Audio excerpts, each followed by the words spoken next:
केजरीवाल को चौथा समन जारी कर सकता है ईडी। सीएम की गिरफ्तारी पर आप और भाजपा में वार पलटवार।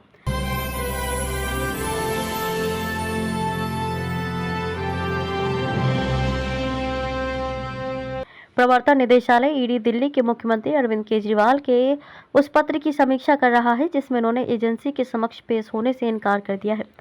आधिकारिक सूत्रों ने बृहस्पतिवार को बताया कि कथित शराब नीति घोटाले के संबंध में पेश होने के लिए उन्हें चौथा समन भेजा जा सकता है। आम आदमी पार्टी के राष्ट्रीय संयोजक केजरीवाल ने एक दिन पहले ईडी के समक्ष पेश होने से इनकार करते हुए कहा था कि एजेंसी का दृष्टिकोण कानून, समानता या न्याय की कसौटी पर खरा नहीं उतरता है।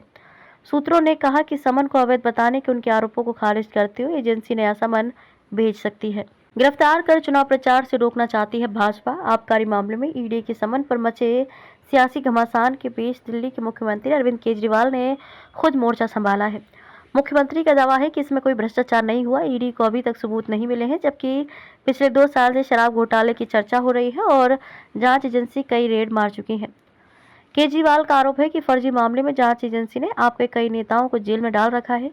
अब भाजपा पूछताछ के बहाने उनको भी गिरफ्तार कराना चाहती है। उनका मकसद आपके लोकसभा चुनाव प्रचार को रोकना है। मुख्यमंत्री अरविंद केजरीवाल ने कहा कि उनकी सबसे बड़ी संपत्ति ईमानदारी है। झूठे आरोप व फर्जी समन भेजकर ईमानदारी पर चोट की जा रही है। ईडी के समन को गैर कानूनी बताते हुए उन्होंने कहा कि इस मामले में उन्होंने ईडी से कुछ सवाल पूछे हैं, लेकिन कोई जवाब नहीं मिला। इसका सीधा मतलब है कि जांच एजेंसी के पास शराब घोटाले का कोई पुख्ता सबूत नहीं है। एजेंसी का समन गैर कानूनी है। मुख्यमंत्री ने सवाल किया कि क्या उनको गैर कानूनी समन का पालन करना चाहिए। अगर कानूनी रूप से सही समन आएगा तो वह पूरा सहयोग करेंगे। अरविंद केजरीवाल ने कहा कि भाजपा और जांच एजेंसी का मकसद मामले में कोई जांच करना नहीं है, बल्कि वह पूछताछ के बहाने उनको गिरफ्तार करना चाहती है। इससे आपका लोकसभा चुनाव प्रचार रोका जा सकेगा। तभी चुनाव से पहले उनको समन भेजा है, जबकि इस जांच को चलते हुए 2 साल हो चुके हैं। सीबीआई ने उनको 8 महीने पहले बुलाया था और वह सीबीआई में गए थे और उनके सारे जवाब भी दिए थे। कहा, जो नेता भाजपा में नहीं जाता वह जेल जाता है। केजरीवाल ने कहा कि भाजपा आज भ्रष्टाचारियों को नहीं पकड़ रही है, बल्कि ईडी और सीबीआई का इस्तेमाल कर दूसरी पार्टियों के नेताओं को तोड़कर भाजपा में शामिल करवा रही है। वह गंभीर आरोप लगे नेताओं के भाजपा में शामिल होते ही उनके सारे मामले बंद कर दिए गए या ठंडे बस्ते में डाल दिए गए। जो नेता भाजपा में नहीं जाता है वह जेल जाता है। मनीष सिसोदिया, संजय सिंह इसलिए जेल में नहीं है, उन्होंने भ्रष्टाचार किया है, बल्कि वे भाजपा में शामिल होने से इनकार करने के कारण जेल में बंद हैं। भ्रष्टाचार का दूसरा नाम है आप व केजरीवाल। अनुराग।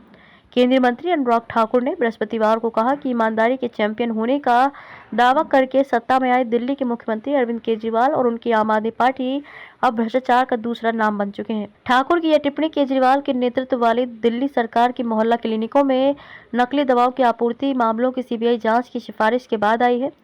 यह सिफारिश दिल्ली के उपराज्यपाल की ओर से की गई है। ईडी की ओर से जारी समन को नजरअंदाज करने के बाद भाजपा ने केजरीवाल पर हमले तेज कर दिए हैं। ईडी ने उन्हें आबकारी नीति से जुड़े मनी लॉन्ड्रिंग मामले में जांच में शामिल होने के लिए बुलाया था।